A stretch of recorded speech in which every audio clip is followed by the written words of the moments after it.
Let's go through this example. Okay, the 32 fluid ounce is not the measurement that you're going to look at because we're looking at specifically the sugar that's inside of it.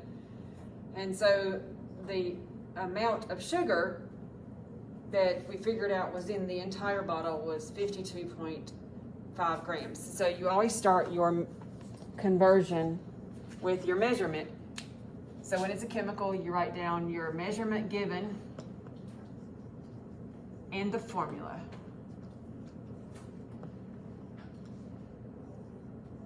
So that should be the first thing that you write down. And then your unit and formula goes on the bottom of your first conversion factor, and that helps to start cluing you in with what to do.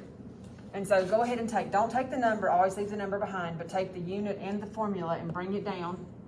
So we're going to bring down the grams of C12H22O11. So you need a conversion factor that involves grams.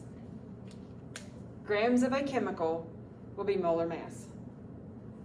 So we've been figuring out molar mass kind of separately off to the side. As this evolves, and you'll do it much more in about a month or so, this is just the introduction to it, so don't forget how to do this. But it's just like any conversion, you got to figure out what this factor is. It's specific for every single chemical. And so when you see grams and then you write the formula, you know that you're supposed to add in 12 moles of carbon and 22 moles of hydrogen and 11 moles of oxygen and use their atomic mass.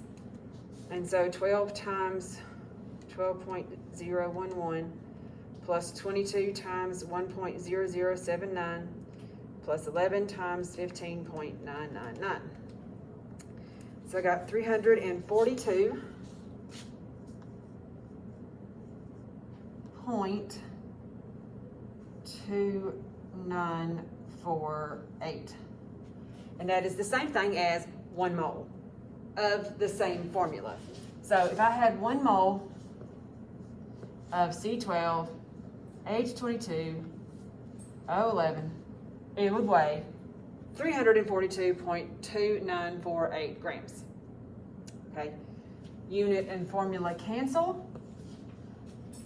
Don't want moles, want molecules. So another conversion factor, your unit and formula goes on the bottom.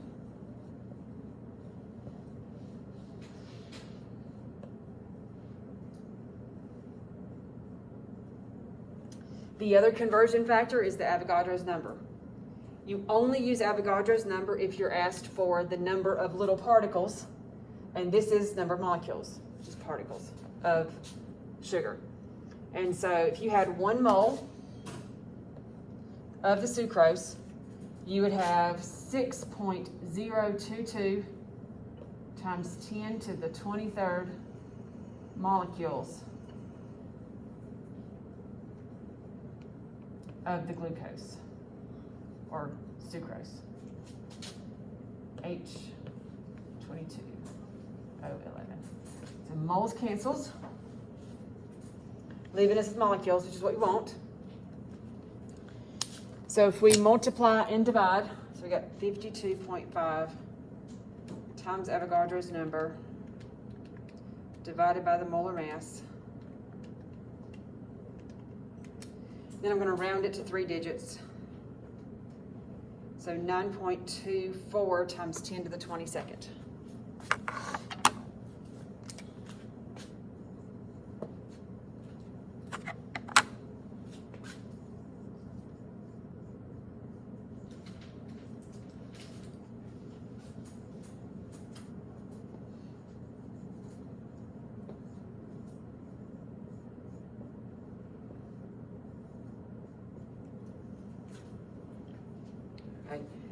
Does the answer make sense?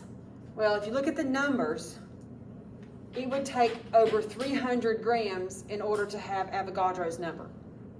And our answer is lower than Avogadro's number because we have quite a bit less than 342 grams. But even though this is less than 342 grams, it's still a lot of molecules. It takes a lot of molecules for it to be 52.5 grams. So this would be the final answer, and it goes back to the conversions just regular conversions. You round it based on your measurement, which this is your measurement. You always write the unit, and then because we're talking about specific chemicals, we use their chemical formula. Okay, that will help you keep track of what to do. So it's not just something that I'm just